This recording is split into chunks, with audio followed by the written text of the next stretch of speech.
I'm just going to discuss briefly about the base of the first metacarpal. I requested Bipin to leave it for me. It's, as Bipin very rightly said, Parag mentioned, it's a saddle type of joint, and that's what makes it a little unique. And when it comes to the first metacarpal, first CMC joint, there are two injuries which we very commonly see in our practice. One is of a Bennett's fracture, which typically is a fracture dislocation. Another is a Rolando type of fracture, which is essentially a TY type of fracture.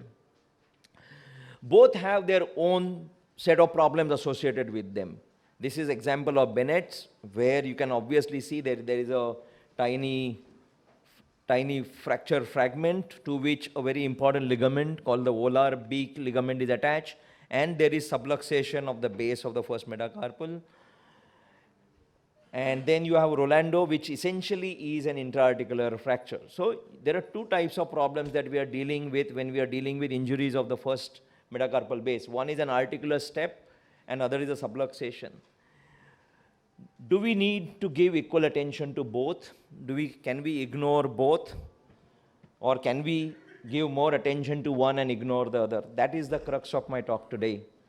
So when it comes to the Bennett's fracture, the literature says, if you do not reduce the Bennett's fracture well, it's always going to lead to significant amount of arthritis, which is going to be clinically significant. That is the crux of what is written there. So it's easier to listen than to see. So Bennett's fracture, post-traumatic arthritis is almost a rule if you do not reduce them well. Whereas a Rolando fracture, also if not reduced well, will lead to significant amount of arthritis, as much as 55%. However, the symptoms do not correlate to the radiological appearance. So there is something different happening between these two fractures. Something which is different is perhaps the subluxation that accompanies the Bennett's fracture. So probably we are looking at a subluxation, a joint reduction being more important than reduction of the articular step. Now, as Dr. Patankar would agree in one of his cases that he has shown, and even the literature says so, even in the PIP joint, fracture dislocations, even if you have an articular step, it is fine. You should not have a joint subluxation. As long as you have a congruous joint with an articular step, it's still going to do well. One of the reasons why the CMC joint is so unforgiving is, say if you take an example of, say, a radiocarpal joint or any ball and socket joint, so with little bit of malalignment, there's still fair bit of congruence that is maintained in the joint. It's like a round spoon in a round spoon. Whereas when you have a saddle type of joint, that the first CMC joint, it is like your tablespoon in a tablespoon, where slightest malalignment and you start getting point loading in the joint. Same is true for a radioscaphoid joint in the wrist. Slightest malalignment, point loading starts happening and you start developing early arthritis. Therein probably lies the need for reducing the subluxations very aggressively. A few things about the thumb CMC, which are very beautifully described in this book by Paul Brand, Biomechanics of the Hand. It's a beautiful book to read. It's almost a novel to read.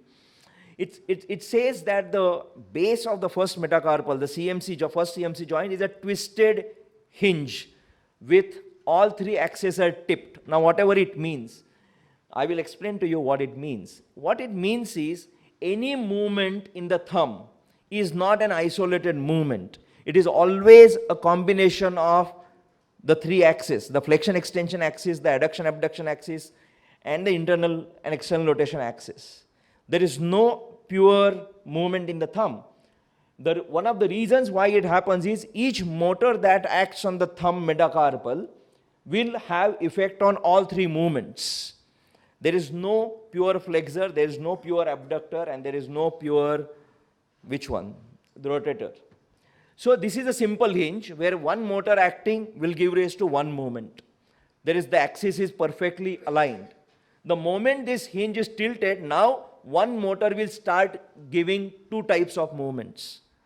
Now, if this same hinge is tilted in the third axis also, one motor will give you a combination of three movements, and that is exactly what happens in the thumb. thumb has been designed in such a way that with least number of motors acting on a very small area, you have a fantastic degree of range of motion available at the CMC joint. And that is what also makes this joint more vulnerable to early arthritis, and therefore joint congruence becomes important. Even in a non-traumatic situation, then this is an extra-articular fracture, or even in a non-traumatic situation, the CMC joint keeps rotating around the volar beak ligament that I mentioned to you about. And the forces acting on the CMC joint are quite huge.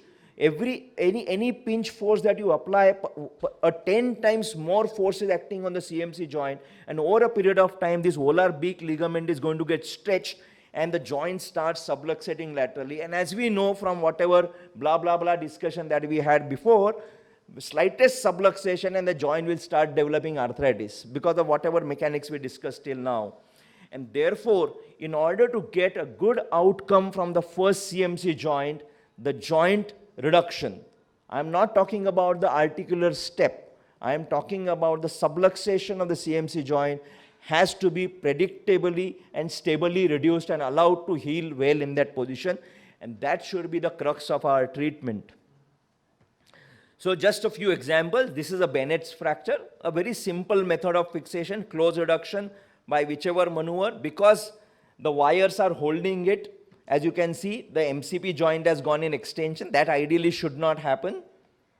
If you are treating this without K wires, then this hyperextension should ideally be here, but since you are holding it with a wire, it would not matter much. A very simple method of treatment. This is another variety, highly unstable fracture. This was an orthopedic surgeon, wanted to get him mobile early, not a very easy fracture to reduce. From the quality of reduction you can see, but since this was extra-articular, I just wanted to get stable fixation of the metacarpal and got moving early. This is a Rolando fracture. I think Rolando fracture is perhaps the easiest of the lot to treat. And you can treat it by a variety of methods. You can use percutaneous K wires, you can use a fixator, you can use a plaster, you can use a plate and get them mobile early. Now, this is another Bennett's fracture which was treated. You can see it was treated with K wires and patient continued to have pain. I attributed pain to two reasons. One was a step off and a subluxation. Given an opportunity, I would want to correct both. I did not want to take a chance. This was a young chap.